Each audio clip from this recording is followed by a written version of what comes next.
Vamos a inclinar nuestro rostro, amén. Padre, en el nombre de Jesús te damos gracias, Señor, por esta tarde. Te damos gracias primeramente, Señor, por tu amor, tu misericordia. Señor, gracias Señor, porque tus misericordias, Señor, no se han cortado, sino que cada día se renuevan, Padre, para la gloria, honra y alabanza de tu nombre. Señor, venimos delante de ti, Señor, con esta tu palabra, Señor, declarando, bendito Dios, que es de bendición, primeramente para nuestras vidas, Señor, así también para tu pueblo, en el nombre poderoso de Jesús, Señor. Bendigo, Señor, a cada uno de los que vayan a escuchar, Señor, este mensaje, y te pido, Padre amado, Señor, que tú, Señor, complete, Señor, a través de tu Espíritu Santo, Señor, todo lo que necesite cada uno, Padre, en el nombre poderoso de Jesús, Señor. Yo te doy gracias. Amén y amén. Amén. Hay un audio que está prendido. Vamos a apagar los audios. Parece que es la pastora. Hola, una cosa. Que mi mamá no va a participar porque está enferma. Ok. Bueno, Benja. Dale, chao. Besito. Mandale besito. Bueno, la palabra se encuentra en Salmo 106. Amén. La leemos en el nombre del Padre, del Hijo y del Espíritu Santo. Dice, aleluya. Alabad a Jehová, porque Él es bueno, porque para siempre es su misericordia. ¿Quién expresará las poderosas obras de Jehová? ¿Quién contará sus alabanzas? Dichosos los que guardan juicio, los que hacen justicia en todo tiempo. Acuérdate de mí, oh Jehová, según tu benevolencia, para con tu pueblo. Visítame con tu salvación, para que yo vea el bien de tus escogidos, para que me goce en la alegría de tu nación y me gloríe con tu heredad. Pecamos nosotros como nuestros padres, hicimos iniquidad, hicimos impiedad. Nuestros padres en Egipto no entendieron tus maravillas, no se acordaron de la muchedumbre de tus misericordias, sino que se rebelaron junto al mar, el mar rojo. Pero Él los salvó por amor de su nombre, para hacer notorio su poder. Amén. Bueno, hace un par de días que buscando sin palabras, leí el Salmo nuevamente y aquí habla de que David le pedía, ¿no?, que lo guarde, que le haga conocer, que lo proteja y que no lo aparte de su gloria ni de su misericordia. Pero también dice que él recuerda cómo Dios estuvo con su pueblo en Egipto, ¿no?, cuando lo sacó, dice, de la servidumbre. Y bueno, y en esta palabra, en estos días, estaba pensando, porque muchos siempre estamos pidiéndole a Dios. ¿Ven? El miércoles compartía la palabra de Eduardo que decía que tenemos que amar a Dios, ¿no? Y amar a nuestro prójimo como a nosotros mismos. Y en el primer, digamos, en este primer paso que daba a través de Moisés cuando saca a su pueblo, que dice que recuerda la promesa que le había hecho a Abraham, entonces toma al pueblo que estaba sufriendo, dice que estaba tan acongojado por el peso, por la carga, que no podía entender, pero sin embargo dice que su interior clamaba, ¿no?, para que alguien los liberara, y clamó a su Dios. Y Dios se acordó de su pueblo, y entonces dice que empezó a organizar su plan para sacar al pueblo bajo la servidumbre y para mostrar su poder. Cuando yo leía y muchas veces yo creo que decimos y entendemos y vemos en la palabra cuál es el plan de Dios, ¿no?, para nuestras vidas, como lo fue para su pueblo en ese momento que lo sacó de Egipto, ¿no? Dice que lo llevó a pasar por el desierto, pero era poco los días que él tenía planeado, pero se hizo más largo de lo que él pensaba, ¿no? Y en todo ese camino, en todo ese trayecto, ¿él qué quería? Mostrar su poder a aquellos que no habían conocido su poder, sus maravillas. Y sucedieron un montón de acontecimientos ahí en los cuales, yo digo, como nos pasa a nosotros hoy, ¿no?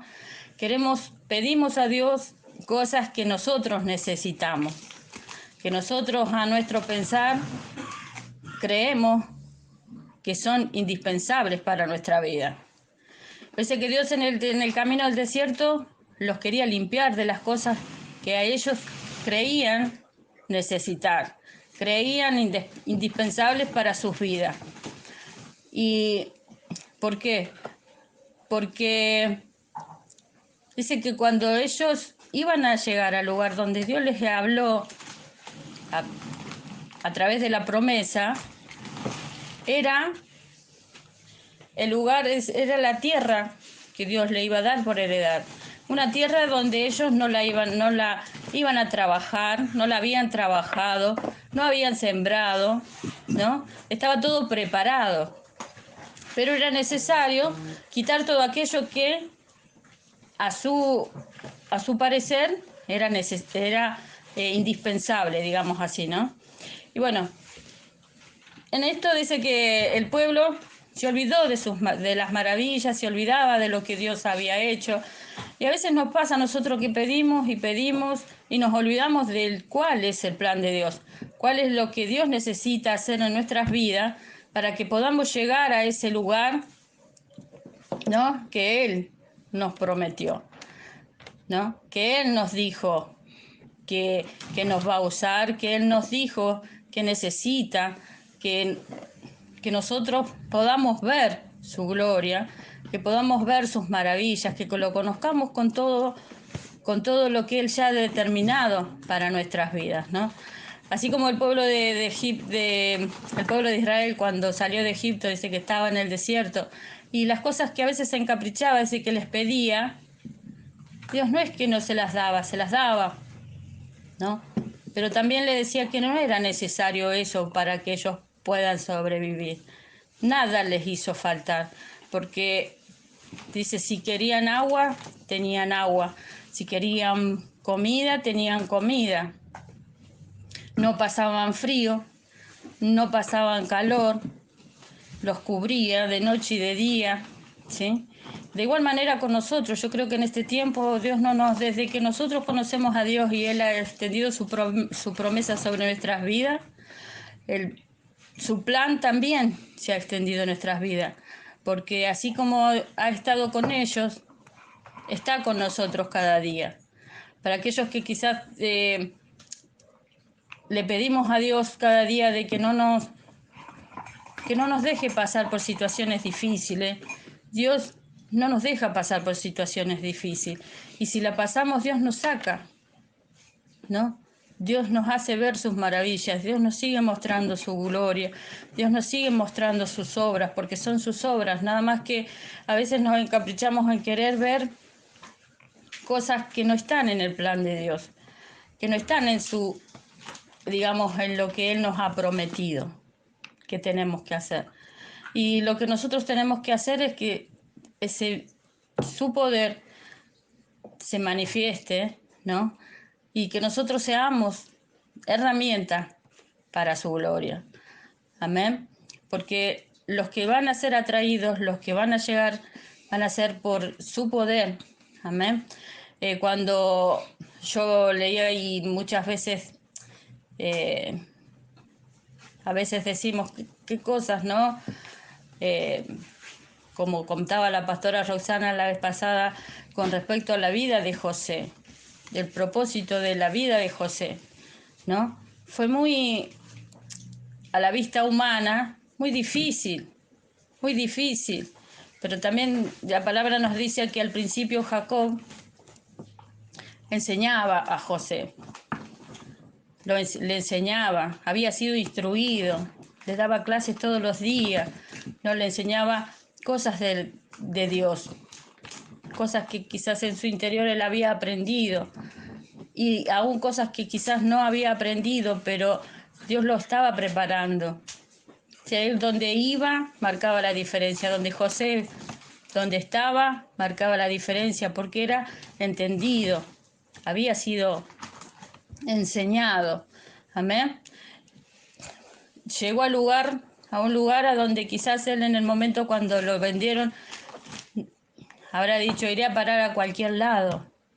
Iré a parar, como a veces nosotros pensamos, porque Dios nos mueve de acá para otro lado, pensamos, ¿a dónde iré a parar ahora? Iré a parar a cualquier lado. Quizás no tenga con qué sostenerme, quizás no tenga quien me dé o quien me pueda sustentar. Pero cuando Dios nos prepara, cuando Dios nos instruye, dice que vamos a marcar la diferencia en el lugar a donde estemos. Porque ahí es donde Dios va a trabajar tanto en nosotros como en el lugar, ¿sí? Para que ese trabajo que se realice, ¿no?, pueda ser escuchado no solamente por uno, sino por muchos. Porque José pasaba, por donde pasaba José, era escuchado, era conocido, ¿sí? Y igual que dice cuando Moisés fue a presentarse a Faraón, ya era conocido, porque había estado ahí, ya conocía cómo entrar, cómo hablar, cómo dirigirse, pero no era lo que Moisés tenía que hacer, sino ya iba con otro plan, el plan de Dios. Iba con otras tácticas, las tácticas de Dios. Iba con otras estrategias, las estrategias de Dios, ¿sí? Para llegar a ese lugar, para poder hablar en ese lugar. Ya no era Moisés, sino era Dios hablando a través de Moisés. Eso tiene que acontecer en nuestras vidas. Ahí cuando pasa el desierto, cuando nosotros pasamos el desierto, tiene que ser despojado nuestro interior de lo que necesitamos para que seamos provistos de parte de Dios para su plan, para cuando vayamos a la tierra prometida. Yo digo, cuando la tierra dice la tierra prometida, que era tierra donde habían plantas enormes, personas que no conocían, los frutos eran enormes, ¿sí? Era todo como multiplicado. Y todo eso Dios nos estaba dando, sin esfuerzo. Entonces, si lo vemos desde lo que Dios quiere hacer en nuestras vidas, Él nos quiere bendecir, quiere mostrar su poder, sus maravillas, su gloria, su plan en nuestras vidas, para que nosotros seamos de bendición, porque a veces decimos, tenemos que conocer la Biblia, ¿no? Tenemos que conocer dónde Dios está en la Biblia, dónde Jesús está. Y Jesús está del principio al fin, porque es su plan. Nosotros estamos para cumplir el plan de Dios. Hemos sido atraídos,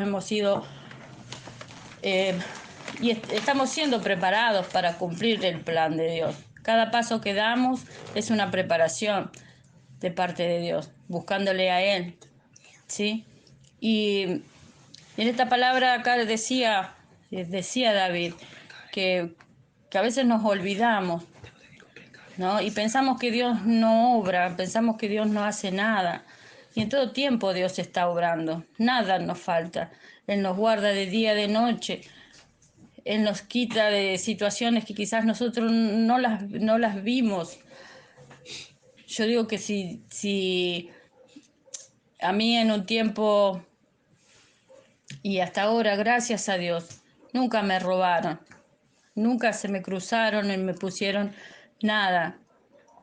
Y yo digo, Dios me guarda, porque quizás yo no sé de lo que pueda acontecer, pero Dios sí sabe, y Él es el que me guarda. Y yo le doy gracias por eso y le pido cada día que nos guarde, porque de cada cosa, de cada acontecimiento, Dios sabe de qué nos está guardando, de qué nos está librando, de qué Él está mostrando su poder, porque cada cosa que, como decía recién, que acontece, está mostrando su poder, se está manifestando su gloria, se está dando a conocer. Por eso que es necesario no olvidarnos de su plan, que es su plan, ¿sí? No pedir o decir que nosotros estamos en digamos, para hacer un plan, sino que nosotros somos parte del plan de Dios, pero del plan de Dios. Él nos trajo para cumplir un propósito, pero su propósito en nuestras vidas. Y eso es lo maravilloso, ¿no? Porque sé que Él cumplirá, como dice muchas veces el profeta, su propósito en nuestras vidas, ¿no? Porque no desamparará la obra de su mano, somos obras de su mano. Entonces, la Biblia desde el principio al fin está hablando de sus obras, de su misericordia, de su fidelidad, de su plan, de su propósito en cada vida, porque cada una de las historias y cosas que vemos en la Biblia habla de su poder, de lo que Dios hace y de lo que Dios dijo que iba a hacer desde el principio hasta el final. Dice que no nos va a dejar sin que haya concluido su obra. Amén. Somos parte de su obra. Entonces, tenemos que ver así hoy, ¿sí? No preocuparnos, no, digamos, no bajonearnos, no dejar de creer, ¿sí? Que Dios quizás se olvidó hoy de hacer. No, desde que nace el sol hasta que se pone el sol, dice que se comunica la noche con el día con la noche, y todo es por la obra de Dios. Amén. Y nosotros también nos comunicamos con Dios y Él se comunica con nosotros en todo tiempo. Por eso es que Dios nunca deja de ser, nunca deja de hacer, nunca deja de darnos, nunca deja de guardarnos. Así que no es por lo que mucho podamos ver o lo poco que podamos ver el poder de Dios. El poder de Dios es infinito y está en todo, está en todo. Y yo digo, Dios nos quiere bendecir cada día, sin que nosotros tengamos que hacer, como dice, el esfuerzo, sino que tenemos que creerle. La tierra prometida es aquella donde dice que nosotros cosecharemos sin haber plantado. Miren qué tremendo es, ¿no? Haber cosechado sin haber plantado. Él nos da para que nosotros seamos de bendición. Y es lo que quiere, amén. Así que en este tiempo que podamos tener esa fe que Dios nos pide, ¿sí? Tener esa fe sabiendo que lo que Él ha dicho, que lo que va a hacer, que su plan es infinito, ¿sí? Que Él está obrando en todo tiempo, que su palabra se cumple en cada cosa, aún yo digo con las cosas que no vemos, pero Dios está, que todavía no podemos ver, pero Dios está. Entonces no hay que bajar los brazos en el camino del pueblo de Israel. Yo digo, pasaron tantas cosas que le ocultaban a Dios, que se enojaban, que dice que habían celos, ¿no? Hasta con Moisés, hasta con sus siervos. Pero Dios no quiere eso. Dios quiere que nosotros seamos limpios de todo aquello que impide que la gloria de Dios se manifieste en nuestras vidas, que cada día es un proceso, ¿sí? Y que nos dejemos trabajar, sea que dejemos moldear por Dios y que confiemos y le entreguemos las cosas a Él, que Él no es malo, nos perdona en todo tiempo. Entonces no tenemos por qué ocultarle, no tenemos por qué tener celos, no tenemos por qué envidiar, no tenemos por qué estar mal entre nosotros, ni con nuestro prójimo, ni con nada, porque Dios dice que nos tenemos que amar de a igual. Amén. Así que los bendigo con esta palabra, en el nombre de Jesús.